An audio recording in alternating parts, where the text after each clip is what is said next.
है प्रकाश की एक समान तीव्रता के लिए टंगस्टन बल्ब, CFL बल्ब और LED बल्ब, तीनों बल्ब है, इस तीनों में कौन ज्यादा शक्ति खपत करेगा और प्रकाश हमको कम देगा? तो आप सब जानते हैं मेरी टंगस्टन बल्ब में क्या होगी, शक्ति की खपत ज्यादा होगी और साथ ही साथ आपको प्रकाश की दक्षता भी यानी ल्यूमिनस इफिशिएंसी भी आपकी क्या होगी साथियों, कम होगी। तो हमारा सबसे ज्यादा खर्चीला कौन है, टंगस्टन बल्ब है। और आप सबको मालूम है टंगस्टन को हम लोग फिलामेंट के रूप में ज्यादातर क्या करते हैं, प्रयोग करते हैं। इसका मेल्टिंग पॉइंट क्या होता है, अधिक होता है। न्यूनतम 2200 डिग्री सेल्सियस पर यह अपने स्वरूप को खोना शुरू करता है, मैक्सिमम 2800 तक हम लेकर जाते हैं। अभी टंगस्टन को मार्केट से आउट करने में CFL ने बड़ी भूमिका निभाई थी। इसका पूरा नाम है कॉम्पैक्ट फ्लोरोसेंट लैंप। क्या है साहब, कॉम्पैक्ट फ्लोरोसेंट लैंप है। और आपको मालूम है ना, यह वही काम करती है जो आपका फ्लोरोसेंट लैंप करता था, जो मरकरी ट्यूबलाइट आपकी करती थी लो प्रेशर वाली, उसी के प्रिंसिपल पर यह काम करता है। गैसियस डिस्चार्ज के सिद्धांत पर यह भी क्या होता है, आधारित होता है। CFL को भी मार्केट से आउट करने के लिए आज का जो जमाना है वो किस पर टिका हुआ है, LED पर टिका हुआ है। तो LED ने इसको भी क्या किया, पीछे छोड़ दिया और हम इसका सबसे ज्यादा क्या कर रहे हैं, उपयोग कर रहे हैं। आइए साहब आगे बढ़ें। इलेक्ट्रिक करंट के हीटिंग इफेक्ट का, इलेक्ट्रिक करंट का हीटिंग इफेक्ट H बराबर I² RT का जो सिद्धांत है, जिस सिद्धांत से आपको उष्मा प्राप्त होती है और इस उष्मा ही जब यही उष्मा 900 डिग्री सेल्सियस से ज्यादा होती है तो आपको प्रकाश के रूप में भी यह परिवर्तित होकर के प्रकाश देने का काम करती हैं। तो कह रहा है प्रकाश भी दे प्लस हीट होकर के पानी को गर्म करे, वाटर हीटर उसका एग्जाम्पल है। टंगस्टन फिलामेंट लैंप भी हीट होकर प्रकाश देता है। केतली से हम पानी वानी गर्म करते हैं हीट के माध्यम से। DC मोटर जो है साथियों, ये बिल्कुल इस पे काम नहीं करती हैं। DC मोटर आपके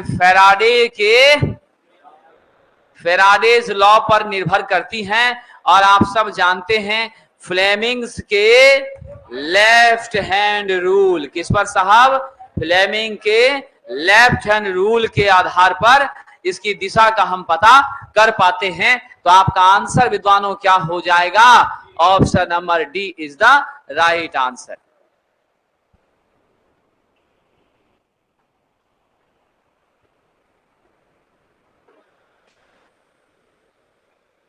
चलिए साहब आगे बढ़ें।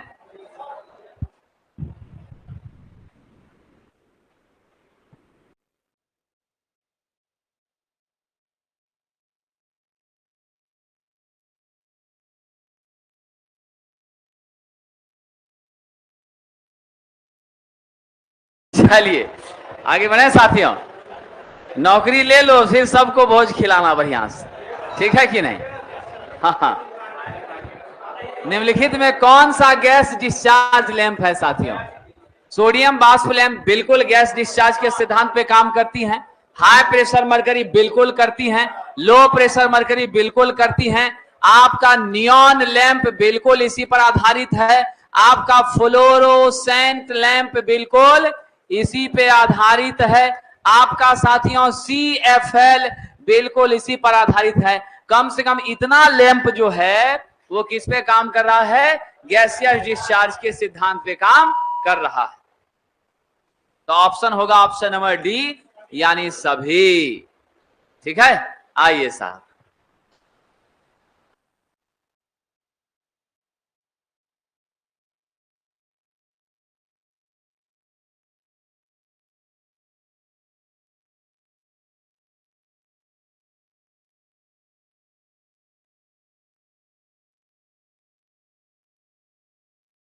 चलिए, अच्छा प्रश्न है साथियों। कह रहा है 100 वाट का बल्ब है, 230 वोल्ट के दो लैंपों को 230 पर जोड़ दिया। परिस्थिति ऐसी है कि हमारा दो बल्ब है, बल्ब 1 बल्ब 2, ये भी 100 वाट का है, ये भी 100 वाट का है। इसको भी 230 वोल्ट का रेटिंग, 230 वोल्ट का रेटिंग, और सप्लाई भी हम क्या दे रहे हैं साहब, 230 ही दे रहे हैं। अब जब ये बल्ब दोनों सेम सेम रेटिंग का है, इसका भी रेजिस्टेंस इसका भी रेजिस्टेंस दोनों का तो सेम सेम ही होगा, इसमें कोई शक नहीं है। रेजिस्टेंस जब सेम होगा तो परिस्थिति क्या बन गई, इक्विवेलेंट रजिस्टर का R प्लस R बराबर 2R। अब हम अगर इसमें करंट की बात करेंगे तो मेरा I बराबर क्या होगा, टोटल सप्लाई वोल्टेज V बटा टोटल रेजिस्टेंस 2R, I बराबर V बाय 2R। आपसे कह रहा है कि बल्ब के पास बिजली की खपत यानी पावर का लॉस कितना हो रहा है। आप जानते हैं P बराबर क्या होता है, I स्क्वायर R। सरकार यहां क्या कीजिएगा, V बाय 2R का स्क्वायर इंटू R कीजिएगा कि नहीं कीजिए I के बदले में। अब आपका V स्क्वायर बटा क्या हो गया साहब, 4R का स्क्वायर इंटू क्या हो गया, R हो गया। लेकिन सरकार ये जरा बताइए, ये तो लॉस सिर्फ एक ही सिस्टम में ना, हमको तो दो बल्ब है, दो बल्ब का पावर निकालेंगे तो मेरा मान क्या हो जाएगा, दो बल्ब का निकालेंगे तो P बराबर 2 गुना I स्क्वायर R होगा। तो यहां भी हमको क्या करना पड़ेगा, शुरू में 2 लगाना पड़ेगा। एक के लिए तो ठीक था, 2 के लिए यहां 2 करना होगा। तो अब यहां पर आप सिंप्लीफाई करके मुझे बताइए, यहां भी आपका क्या है, बराबर 2 गुना, तो स्क्वायर से R कैंसिल, आइए 2 कैंसिल, परिस्थिति क्या बचा, पी आर बराबर आपका V स्क्वायर बटा 2R हुआ। इसको 1 बटा 2 गुना V स्क्वायर बाय R लिखिएगा, नहीं लिखिएगा विद्यार्थी जी। और आपको क्वेश्चन क्या कहा है, मेरी वाटेज रेटिंग पावर जो कि V स्क्वायर बाय R है, मान कितना दिया है, 100 वाट है। तो यहाँ 1 बटा 2 गुना 100 करिएगा, 50 आएगा सरकार। राइट आंसर क्या हो जाएगा, 50 वाट हो जाएगा।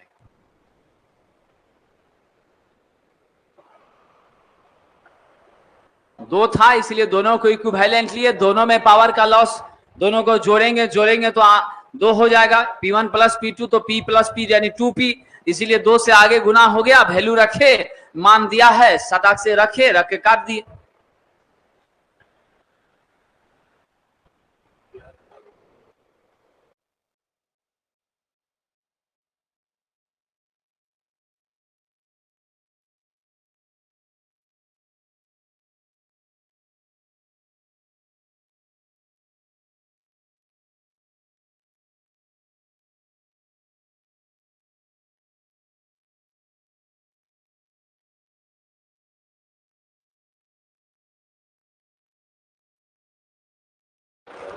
प्रदीप्ति के संदर्भ में अवमूल्यन गुणांक क्या होता है, डेप्रीशिएशन फैक्टर, क्या जानते हैं आप, बताइए जल्दी से। हमारे लाइट के मान में कमी, तो हम लोग डेप्रीशिएशन फैक्टर को क्या लिखते हैं साहब, वास्तविक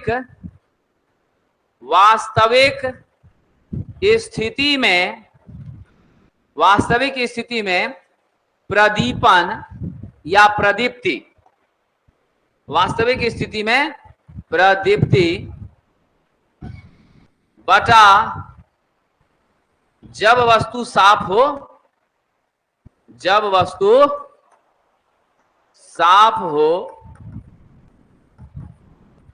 तब प्रदीप्ति, ये मेरा डेप्रीशिएशन फैक्टर होता है। नॉर्मली इसका मान क्या होता है साथियों, लेस देन 1 होता। तो स्पष्ट है अवमूल्यन हो रहा है तो क्या हो रहा है, लैंप से प्राप्त प्रकाश की मात्रा में कमी को यह व्यक्त करने का काम करता है। आंसर होगा डी नंबर। चलिए आगे बढ़ें।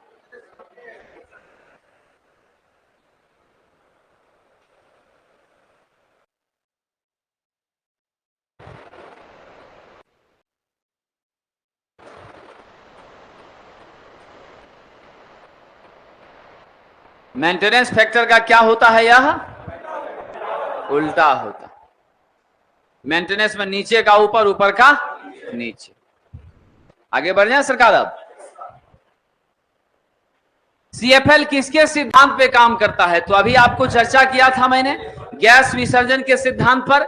ब्लास्ट वगैरह जितनी भी चीजें हैं सब यहाँ इलेक्ट्रॉनिक किट इसी जगह लगी हुई है। बाकी आपका मरकरी का ट्यूब है, मतलब हमारा ग्लास का ट्यूब है साथियों, फास्फोरस की कोटिंग की गई है। यहाँ पर आपका विजुअल लाइट हमको उत्सर्जित होता है, उत्पन्न यूवी रे भी हो रहा है, उसको ये फ्लोरोसेंट पदार्थ किसमें बदलता है? दृश्य प्रकाश में बदलता है। आप सब जानते हैं हमारे CFL की दक्षता जो होती है साहब कितनी होती है? 60 से 70 ल्यूमेन प्रति वाट होती है। इसका कार्यकारी आयु जो है वो कितना होता है साहब? 8000 घंटे से अधिक हुआ करता है। तो हम यहां जवाब देंगे प्रतिदीप्त lamp, fluorescent lamp mercury vapour lamp के सिद्धांत पर क्या करता है सरकार? काम करता है। ये ध्यान रखिएगा, मरकरी वेपर लैंप के सिद्धांत पर काम करता है।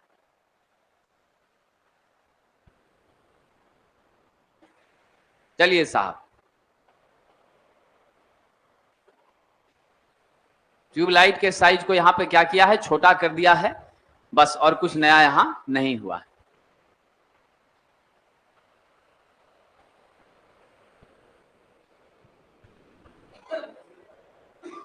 आइए आगे बढ़ें। कौन सा लैंप मोनोक्रोमेटिक है साथियों? मोनोक्रोमेटिक का मतलब एक वर्णी होता है, समझ गए? एक वर्णी होता है। कैसे लगाते हैं इसको साहब?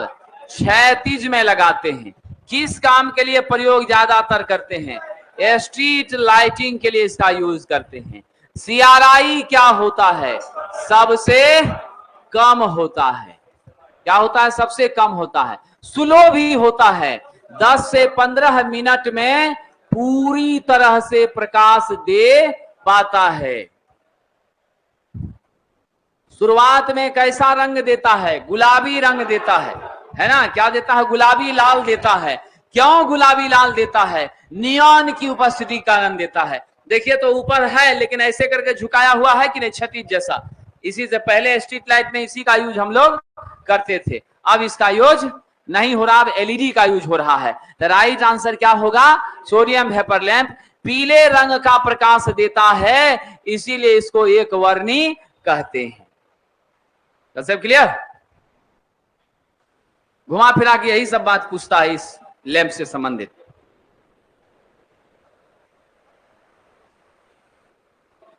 आइए सरकार आगे बढ़ें।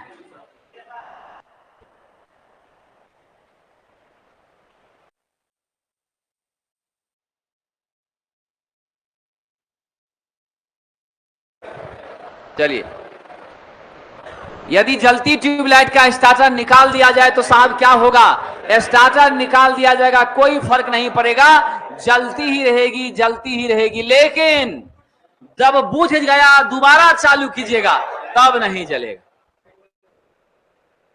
दिए गए स्थिति में अधिकतम स्तर का प्रदीपन की कहां आवश्यकता होती है? साथियों आप लोग याद रखिएगा, मैं डाटा आपको बता देता हूं। जो डाटा है उसको आप लोग दिमाग में फिट रखिएगा।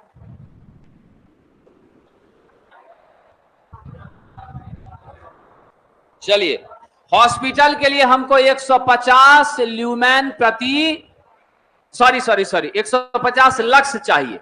कितना चाहिए? 150 लक्स चाहिए हमको साहब। प्रूफ रीडिंग के लिए 250 से 500 250 से 500 लक्स चाहिए। असेंबली लाइन जो है प्रार्थना के लिए खड़े होते हैं वहां भी 250 से 500 चाहिए। फाइन मशीन वर्क के लिए 500 से 1000 लक्स हमको चाहिए। सबसे ज्यादा ऑप्शन नंबर डी।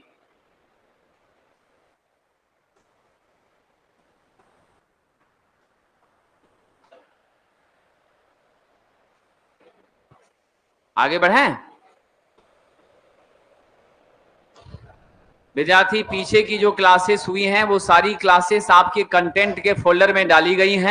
साथियों स्विच ऑन किए जाने पर भी छत का पंखा कम चाल से घूम रहा है, स्पीड बहुत पुअर है, मतलब है कि उसमें टॉर्क की उपस्थिति कमजोर हो रही है।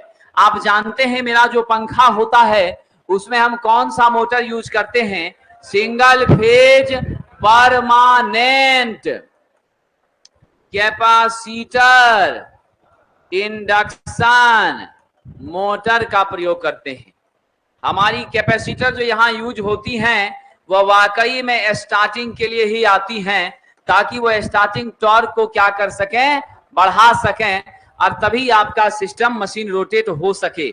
आप सब याद रखिएगा, इस मशीन में मेरी टॉर्क साइन फाई के समानुपाती होती है। अगर फाई का मान 90 डिग्री हो जाए तो मेरी टॉर्क क्या होगी, मैक्सिमम हो जाएगी। तो हमारा फेज अंतर आपके किसके किसके बीच हम बढ़ाना चाहते हैं, आपका साहब मेन वाइंडिंग का करंट और हमारी स्टार्टिंग वाइंडिंग का करंट, इसके बीच का फेज अंतर हम लोग 90 के आसपास पहुंचाना चाहते हैं। यदि वहां तक पहुंचा पाते हैं तो मेरी टॉर्क ज्यादा मिलती है।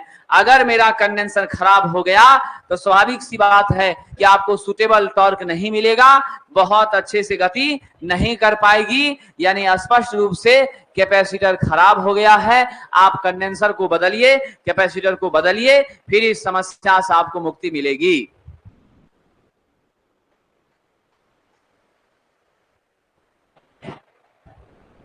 चलिए सरकार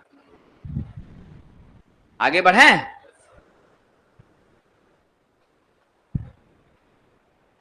सुरक्षा के दृष्टिकोण से स्विच को किसका नियंत्रण करना चाहिए साहब, स्विच को स्वाभाविक सी बात है किसका, फेज तार का, क्योंकि फेज तार के साथ ही हम स्विच को क्या करते हैं, श्रेणी में जोड़ते हैं। कैसे करते हैं, श्रेणी में जोड़ा जाता है।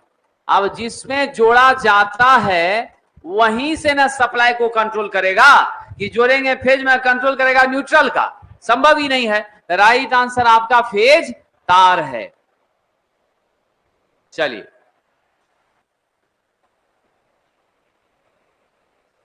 आगे बढ़ते हैं सरकार। घरों में पंखे और लैंप आपस में कैसे जुड़े होते हैं, समानांतर में। तभी तो हमको बल्ब बंद करके पंखा चलाना होता है तो चला लेते हैं, अब पंखा बंद करके बल्ब ऑन करना होता है कर लेते हैं। बल्ब फ्यूज कर गया तो भी टेंशन नहीं लेते हैं, पंखा से रात में अपना हवा से रेस्ट किया जा सकता है, सो सकते हैं। तो जितने भी उपकरण हैं सभी हमारे समानांतर में ही जोड़े जाते हैं। चलिए, लैंप जो 0 से 25 वाट तक की शक्ति के बीच बना होता है साहब, वो आपका निर्वात वैक्यूम फिल्ड लैंप होता है। क्या होता है, वैक्यूम फिल्ड लैंप होता है, टंगस्टन फिलामेंट वाला, और ये आपका कम रेंज के लिए बनाया जाता था। हम लोग इसका पिग्मी लैंप के रूप में भी क्या करते थे, उपयोग करते थे। साथियों लगभग याद है आपको, ये कितना तक का क्षमता रखता था जी, 8 से 10, कितना रखता था, 8 से 10 ल्यूमेन प्रति वाट तक की क्षमता का हुआ करता था, इसमें कोई शक नहीं है। 750 से 900 घंटे तक इसकी कैपेसिटी रहती थी।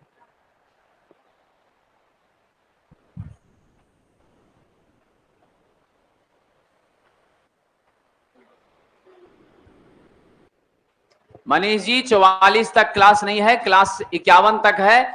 भार को स्विच ऑफ करने पर स्पार्किंग होने का कारण क्या है साथियों, भार को स्विच ऑफ करने के बावजूद भी स्पार्किंग अगर होती है तो किस वजह से होती है, आपका ध्यान रखिएगा, हाई इंडक्टेंस के कारण होती है। किसके कारण होती है, हाई इंडक्टेंस के कारण हमारी स्पार्किंग होती है। क्योंकि आपका क्या है, यहां पर कॉइल है, रेजिस्टेंस के कारण तो मेरा पावर का लॉस होगा, हीट लॉस होगा, और आपकी क्या हो जाएगी साथियों, शॉर्ट करने की चांसेस बनेगी। हमेशा याद रखिएगा, स्पार्किंग के लिए जिम्मेदार तत्व कौन होता है, इंडक्टेंस होता है। हाई इंडक्टेंस के कारण ऐसा होता है। इंपीडेंस से तो आपका करंट और घट जाएगा, R प्लस XL मिलकर के करंट को और कम कर देगा। करंट कम हो जाएगी तो आपका स्वाभाविक सी बात है, लॉसेस आपका मिनिमाइज होना शुरू कर देगा, वोल्टेज का ड्रॉप लेकिन बढ़ेगा। आइए साहब, 0 वाट के लैंप की विद्युत खपत 5 से 7 वाट होती है। हमेशा याद रखिएगा, पुराने एनर्जी मीटर की अक्षमता के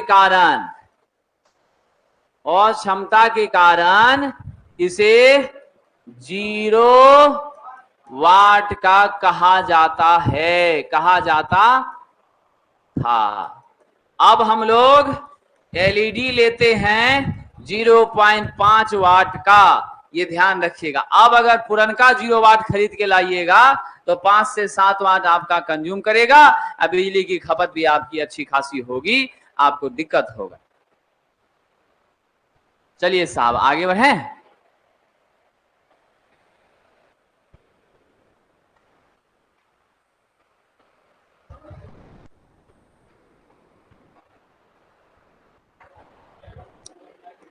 अगला प्रश्न है, मध्यवर्ती स्विच आपके सामने लगा है, 1 2 3 4, क्रॉस क्रॉस या जस्ट पैरेलल, कितने टर्मिनल होते हैं? 4 होते हैं। क्या काम करता है साहब? ये 3 या 3 से ज्यादा जगहों से, क्या है साहब? 3 से ज्यादा जगहों से एक बल्ब को नियंत्रित किया जाता है। हम लोग गोदाम वायरिंग में, है ना, इसका प्रयोग करते हैं। 4 वे स्विच होता है, यहां पर आपका 2 वे स्विच का यूज करना पड़ा है, यहां भी क्या करना पड़ा है? 2 वे स्विच का। आप इस बल्ब को तीनों जगह से ऑन ऑफ कर सकते हैं, हम 3 से ज्यादा से भी कर सकते हैं, लेकिन जब कभी भी हमको 2 वे इंटरमीडिएट स्विच का यूज करना होगा तो हमेशा याद रखिएगा 2 वे स्विच के साथ ही उसका यूज करेंगे, सिंगल के साथ यूज इसका नहीं होगा। तो स्पष्ट हो गया, इसमें कितने सिरे हैं? 4 सिरे हैं। 2 वे स्विच में कितना होता है? 3 सिरा होता है। चलिए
अगर ट्यूबलाइट का चोक नहीं लगाया है तो क्या होगा साहब? स्वाभाविक सी बात है, अगर ट्यूबलाइट का चोक नहीं लगाया जाए तो हमारी सबसे पहली बात ध्यान रखिएगा, धारा का नियंत्रण संभव नहीं होगा। धारा का नियंत्रण संभव नहीं होगा, आपकी फ्यूज क्या होगी? उड़ जाएगी, डैमेज हो जाएगी, खत्म होगी। राइट आंसर आप देंगे फ्यूज हो जाएगी, will be fired. Akash Singh Rajput ji, आपका प्रश्न बहुत अच्छा है। टेक्नीशियन फर्स्ट पर विचार चल रहा है, उसके संबंध में जल्द ही आपको सूचना दी जाएगी व्यवस्था के माध्यम से। आइए साथी, बड़ा अच्छा प्रश्न है विद्यार्थी। कह रहा संपर्कों के आधार पर लिमिट स्विच को कितने भागों में बांटा गया है? हालांकि कई प्रकार का होता है, लेकिन संपर्क के आधार पर हमने इसको 2 भागों में बांटा है। आपके सामने जो तस्वीर है विद्यार्थी, ये साइड रोटरी एक्चुएटर है। ये कैसा स्विच है? साइड रोटरी एक्चुएटर टाइप का है, समझ गए? और जो आपका नीचे स्विच है, ये टॉप पुश एक्चुएशन का है। ये क्या है? Top push actuation. मतलब यहां से ये क्लियर होता है साथियों, ऊपर से बटन को दबाएंगे, देख रहे हैं ना, अनएक्चुएटेड पोजीशन सब नॉर्मल है, इसको दबा दिए तो सब खत्म। यहां किए रिसेट हो गया, ट्रिप हो गया, positive opening, maximum travel, maximum running के लिए, ये सब है आपका। तो आप लोग देखते होंगे इस तरह का स्विच हम लोग कहां लगाते हैं? आपका जो पंखा रहता है, टेबल फैन है, उसमें भी देखते हैं ना। हाँ, कोई भी स्विच उधर दबाए हुए थे, लेकिन 1 नंबर वाला दबा दीजिएगा तो पंखा बंद होना है ना।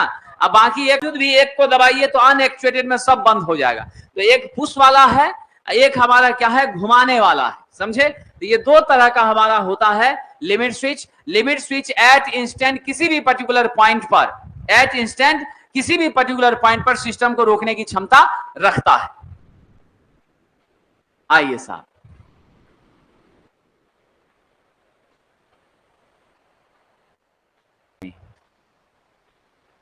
आइए साथियों, कार्बन फिलामेंट लैंप किसका उदाहरण है साथियों?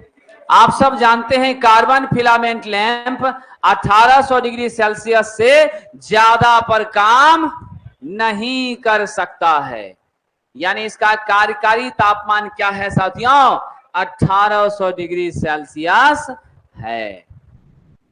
उसके बाद आपको याद है ना, 2.5 से लेकर के 4.5 ल्यूमेन प्रति वाट इसकी दक्षता थी, है कि नहीं है? और साहब आप देख रहे थे यह आपका 750 से लेकर के कितना तक जी? वही 850 घंटे तक, 850 घंटे तक मैक्सिमम चल रहा था। हमने इसको रिजेक्ट ही कर दिया, यूज के लायक इसको नहीं कंसीडर किया। ये एक इनकैंडेसेंट लैंप है जो कि आपका H बराबर I स्क्वायर RT का जो सिद्धांत है, धारा का जो ऊष्मीय प्रभाव है उसी पर क्या करती है? काम करती है। धारा के ऊष्मीय प्रभाव पर यह क्या करती है साहब? काम करती है। Option number B is the right answer.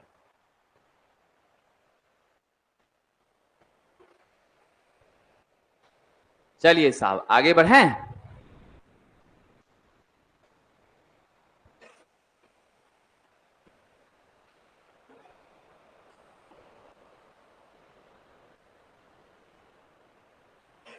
Sodium lamp का प्रयोग कहां साहब? स्ट्रीट लाइट में हम लोग करते हैं, हॉरिजॉन्टली करते हैं, इसमें कोई शक वाली बात नहीं है।